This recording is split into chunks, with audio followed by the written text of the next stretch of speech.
Have you ever felt unloved or abandoned by anyone? I can understand how feeling unloved or abandoned can be deeply painful.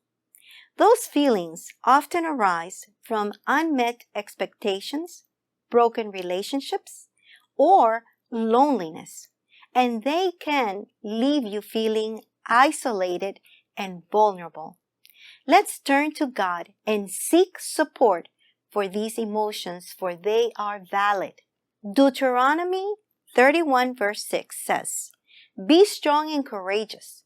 Do not be afraid or terrified because of them, for the Lord your God goes with you. He will never leave you nor forsake you." In times of fear or uncertainty, God is always with us and will never abandon us, no matter what is taking place in life. Stay blessed and connected with your Bible moments. My name is Elaine Enriquez from One Vision Ministries.